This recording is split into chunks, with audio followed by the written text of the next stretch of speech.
Halo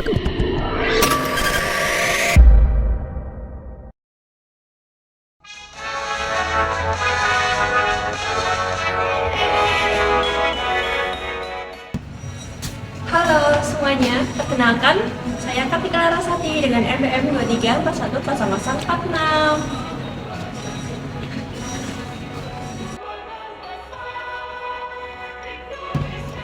Halo semuanya, perkenalkan nama saya Siswi NPM 23410060. Nah, di video kali ini kita akan membahas tentang isu-isu terbaru atau case-case terbaru mengenai dunia komunikasi internasional. Nah, mata kuliah ini diampu oleh Ibu dosen tercinta kita, Ibu Andri Astuti Itasari, SIKOM, MIKOM. Nah, di video kali ini kita akan mengangkat tema apa nih? Oh, judulnya ini enggak sih? Inggris selidiki dugaan impor minyak jelantah oplosan. Salah satunya berasal dari Indonesia. Apa sih kira-kira yang akan dibahas dalam video ini? Wah, ikutin kita terus ya. Pastinya menarik dan pastinya Bermanfaat. bye-bye. Baru-baru ini, BBC Indonesia, media kredibel dari Inggris, mengungkap skandal ekspor minyak jelantah yang ternyata bukan dari limbah, tapi dari minyak sawit murni. Ini merusak kredibilitas Indonesia di mata dunia, sekaligus menipu sistem produksi biofuel seperti HVO, Hydrotreated Vegetable Oil. Energi yang seharusnya bersih malah jadi bohong-bohongan. Minyak jelantah seharusnya jadi solusi ramah lingkungan, tapi di balik peluang itu ada bahaya tersembunyi. Kalau minyak sawit murni dipalsukan jadi minyak bekas.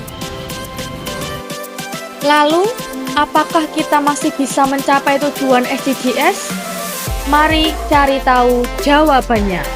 SDGs 7. SDGs 7, energi bersih dan terjangkau.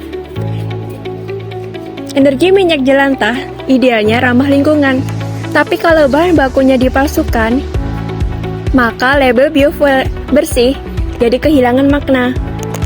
Industri tertipu, negara pembeli dirugikan, dan transisi energi bersih jadi terhambat.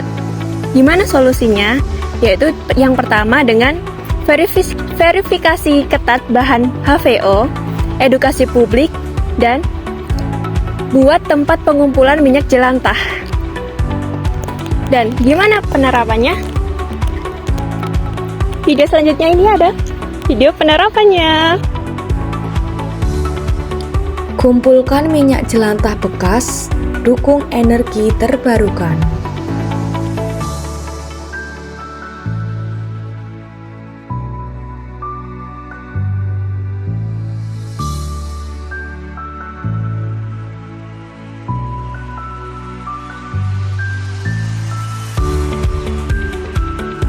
SDGs 12. Nah, yang kedua yaitu SDGs nomor 12, konsumsi dan produksi yang bertanggung jawab. Ini bukan soal tentang teknis saja, melainkan soal etika. Apabila bahan dipalsukan, maka Indonesia gagal mempraktikkan produksi yang jujur dan berkelanjutan. Masalah yang terjadi yaitu praktik kecurangan dan tidak transparan. Solusi yang bisa dilakukan yaitu tentang wajib transparansi asal bahan tersebut. Yang kedua tentang rutin pemeriksaan. Yang ketiga bisa tindak pelanggaran. Untuk penerapan dalam sehari-hari bisa disimak di slide selanjutnya. Pilih produk bersertifikat, cek label, jadi konsumen yang kritis.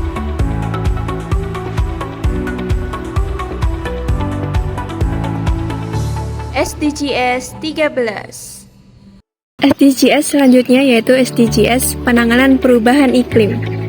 Minyak sawit murni sebagai bahan bakar bukannya mengurangi emisi, tapi malah sebaliknya, yaitu deforestasi hutan, kebakaran lahan, dan peningkatan karbon tinggi.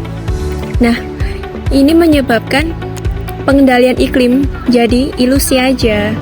Terus gimana solusinya? Yaitu dengan menggunakan limbah asli. Terus melakukan integritas pengawasan lingkungan hidup. Ya, terus gimana penerapannya? Penerapannya ya, di video selanjutnya. Kurangi penggunaan emisi pribadi, dukung energi rendah karbon.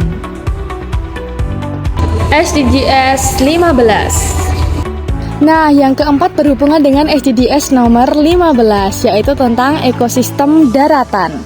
Apabila produksi kelapa sawit meningkat karena adanya praktik oplosan tersebut, maka yang menjadi korban siapa? Tentulah hutan-hutan sawit di Indonesia.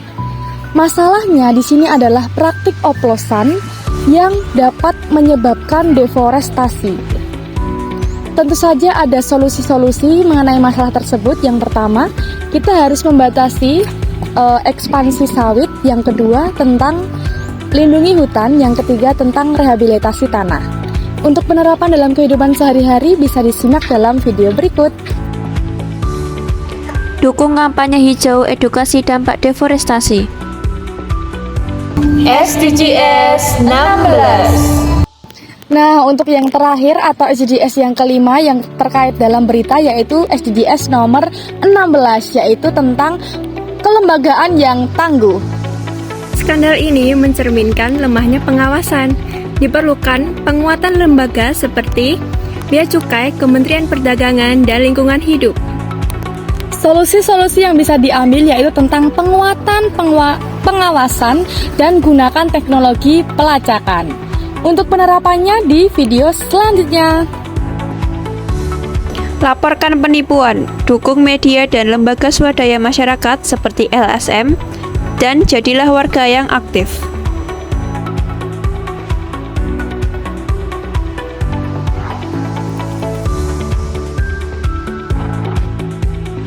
Dari perspektif politik, kasus ini bisa bikin hubungan dagang antara Indonesia dengan Inggris menjadi renggang.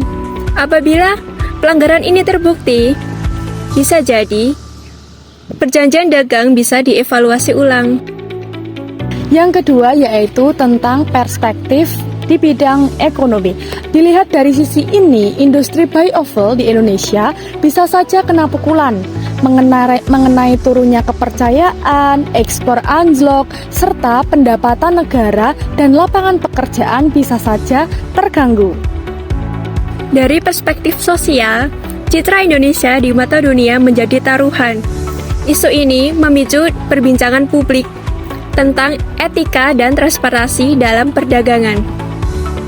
Untuk yang keempat yaitu tentang perspektif di bidang budaya.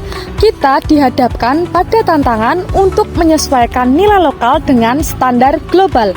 Apa yang mungkin kita sudah anggap cocok bisa saja dianggap bermasalah di luar negeri. Yang kelima, dari sisi teknologi, skandal ini menjadi bukti pentingnya inovasi. Penggunaan teknologi blockchain bisa membantu dalam melacak transparansi rantai pasok. Yang terakhir atau yang keenam yaitu tentang perspektif lingkungan. Tujuan biofuel di Indonesia itu menjaga bumi, tetapi jika prosesnya tidak transparan atau tidak jujur, maka upaya-upaya lingkungan tersebut malah menjadi bumerang. Keberlanjutan dimulai dari kejujuran. Minyak jelantah oplosan bukan hanya skandal, Tetapi juga peluang. kalau kita mau berubah, Maka energi bersih dan masa depan berkelanjutan bukan hanya sekedar angan. mari jaga kejujuran. Mulai dari dapur kita. Jujur ya guys.